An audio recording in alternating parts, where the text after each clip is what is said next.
Meus amigos, aquilo que eu esperava no processo eleitoral está acontecendo.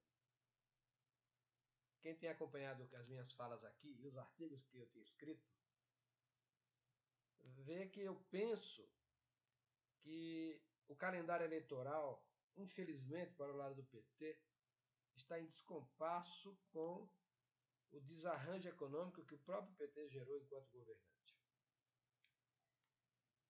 A gente está vendo aí, digamos assim, a luta de glória do governo para conter a inflação, para tentar recuperar o PIB, para manter a taxa de emprego, e a gente vê que é tudo em vão. Felizmente a crise econômica está se instalando com a rapidez que eu imaginava que viesse. Então ela vai ter um auge, eu diria, precisamente quando as urnas forem abertas. Qual a consequência disso? Boa parte do discurso legitimador da esquerda, e do PT inclusive, é de que eles teriam a chave da prosperidade e saberiam fazer uma condução da política econômica de uma maneira mais racional e mais justa. Esse é o discurso deles. Mas eles não sabem. Eu já falei aqui N vezes, todas as teorias de esquerda são errôneas, são equivocadas, e levam a beco sem saída como a inflação e a queda do produto do país. Mas tem fatos novos a agregar a isso. Eu acho que há uma certa ansiedade nos governantes do PT que ora mandam pelo calendário eleitoral e eles tentaram acelerar o processo de revolução. Agora temos a revolução por decretos.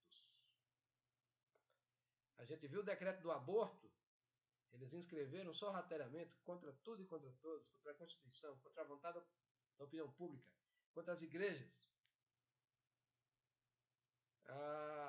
O aborto do elenco de modalidades de intervenção médica na rede pública.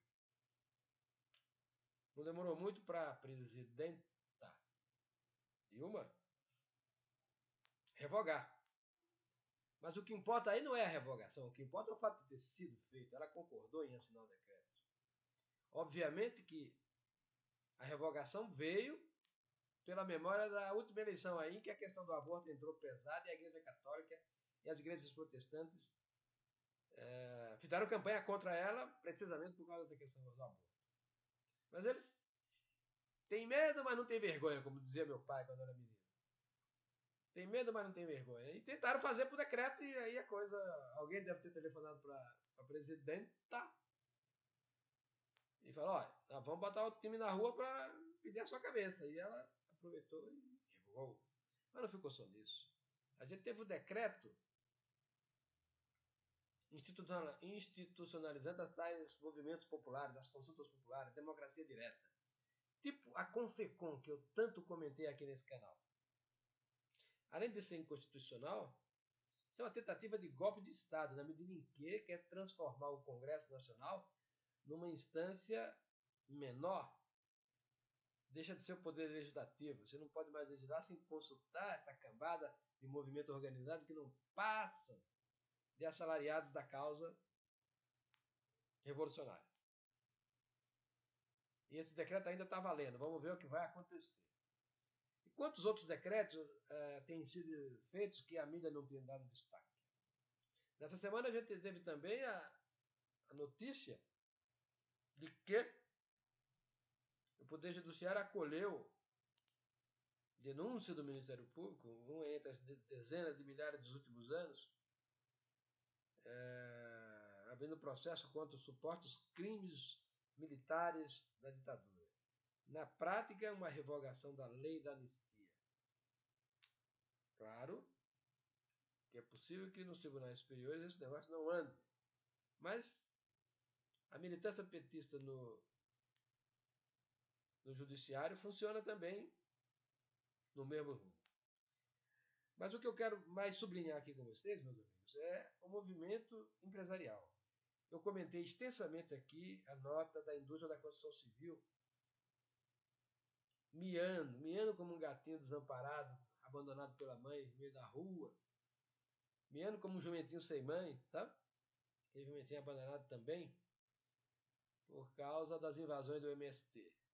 Foi secundada pela nota da indústria cimenteira, que foi condenada pelo CAD. Depois, no mesmo dia, o Grupo Votorantim também fez uma nota no mesmo sentido, de dizer que é descabida a decisão do CAD. E claro que é descabida a decisão do CAD. Totalmente descabida. Mas o PT sempre teve militância anti-empresarial.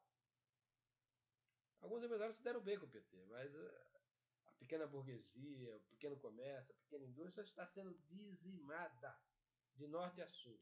É impossível hoje manter um pequeno negócio rentável, em função das taxas, das agências, do poder superlativo do Estado que impede as pessoas de procurarem o seu bem-estar.